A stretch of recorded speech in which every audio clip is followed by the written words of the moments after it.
Assalamualaikum warahmatullahi wabarakatuh. Berjumpa kembali di channel Ardhiko Ramos. Informasi terbaru kali ini adalah korelasi dari informasi tadi malam ya sahabat-sahabat, terkait dengan respon Menpan RB terbaru pasca demo R2 dan R3. Hal ini adalah responsif kebijakan atau janji dari Menpan RB untuk sahabat-sahabat R2 dan R3 yang menolak untuk P3K paruh waktu. Lalu bagaimana untuk informasinya? Berikut untuk ulasan lengkapnya. Jadi informasi ini kita kutip dari berbagai sumber. Janji Kemenpan RB untuk honorer R2 dan R3 yang tolak P3K paruh waktu. Ribuan tenaga honorer dari seluruh Indonesia kemarin aksi damai menolak kebijakan untuk P3K paruh waktu ini. Kurang lebih sebanyak 20.000 tenaga honorer berencana melakukan long march dari Monas menuju gedung DPR RI di Senayan, dan akhirnya juga ditanggapi oleh DPR dengan dengan rapat terbuka yang juga disiarkan di kanal YouTube ya sahabat-sahabat, jajak pendapat antara sahabat-sahabat honorer dengan DPR RI. Aksi ini dipelopori oleh aliansi tenaga honorer kategori R2 dan R3 yang bersatu memperjuangkan hak mereka agar diangkat menjadi P3K atau P3K penuh waktu. Terkait dengan kontroversi dan tuntutan, penerapan kebijakan P3K paruh waktu menuai banyak kritik, terutama dari tenaga honorer yang telah mengabdi selama puluhan tahun, bahkan ada yang kurang 1 tahun sudah pensiun. Mereka menilai status paruh waktu tidak adil dan berpotensi mengurangi hak-hak mereka. Oleh karena itu, dalam aksi damai di gedung DPR RI hari ini, tuntutan utama mereka adalah pengangkatan sebagai P3K penuh waktu, bukan paruh waktu. Respon Kemenpan RB, jaminan kesejahteraan bagi P3K paruh waktu. Ini respon ya sahabat-sahabat. Menanggapi gelombang protes ini, Deputi Bidang SDM Kemenpan RB Aba Subagya memberikan tanggapannya.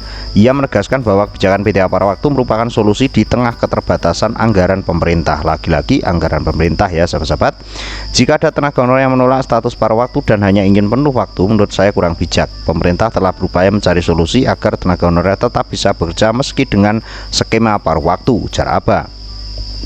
Selain itu, ia juga menjelaskan beberapa jaminan kesejahteraan yang tetap diperolehnya tenaga honorer jika menerima pengangkatan sebagai P3K paruh waktu, diantaranya yang pertama, kepastian status kepegawaian. Meski berstatus P3K paruh waktu, tenaga honorer tetap menjadi bagian dari ASN dengan nomenklatur P3K. Yang kedua, jaminan kepastian hukum yang sudah diterbitkan oleh Kemenpan RB, yaitu Kemenpan RB nomor 16 tahun 2025. Ini menjadi catatan penting. Nah, yang kita tunggu adalah terkait dengan bagaimana P3K paruh waktu ini, ataupun kepastian apakah bisa diangkat menjadi P3K penuh waktu atau tidak ya sahabat-sahabat. Ini yang paling penting. Yang ketiga, terhindar dari PHK massal. Tahun 2025 instansi pusat dan daerah dilarang mengangkat tenaga honorer baru. Dengan adanya P3K paruh waktu, tenaga honorer tetap memiliki pekerjaan tanpa resiko pemutusan hubungan kerja atau PHK massal. Yang keempat, gaji sesuai UMK daerah. Gaji P3K paruh waktu akan disesuaikan dengan upah minimum kabupaten atau kota UMK di daerah masing-masing. Ini penegasan ya sahabat-sahabat. Jika UMK daerah tinggi, maka gaji P3K paruh waktu pun akan menyesuaikan. Yang kelima, tunjangan dan fasilitas setara dengan P3K penuh waktu. P3K paruh waktu tetap mendapatkan berbagai tunjangan dan fasilitas seperti jaminan kesehatan, tunjangan keluarga, serta tunjangan pangan.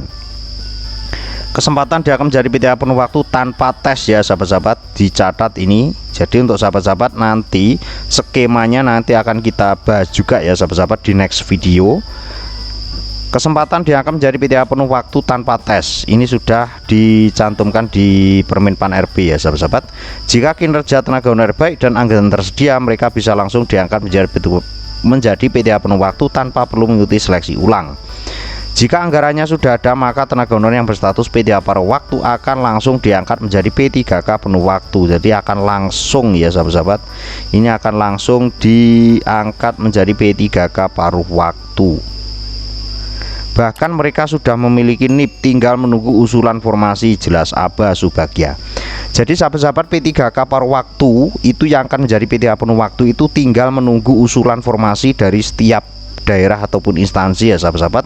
Misalkan ada usulan dari daerah, misalkan P3K paruh waktu untuk guru SD misalkan ada 100, dan daerah tersebut di tahun 2025 mengusulkan 50 formasi, dan nanti 50 orang itu nanti akan diangkat secara langsung, secara otomatis, dan itu nanti pertimbangannya bagaimana, yang pasti itu belum diluncurkan ya, yang pasti sahabat-sahabat belum ada juknis terkait dengan itu, siapa saja yang akan dibuat untuk P3 paruh waktu ke P3 penuh waktu lebih dahulu.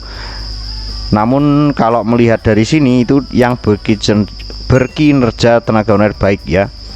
Jadi kinerjanya yang paling baik itu nanti yang akan diangkat terlebih dahulu.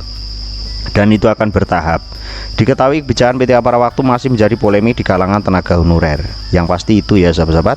Jadi untuk informasi kali ini, respon dari kemarin untuk demo dan sebagainya, itu bahasanya penegasan nih sahabat-sahabat, bahwasanya P3 paruh waktu akan diangkat secara otomatis tanpa tes menjadi P3 penuh waktu dengan mempertimbangkan kinerja tenaga honorer ya, atau kinerja tenaganya selama menjadi P3K paruh waktu. Jadi ini satu langkah menjadi ASN P3K.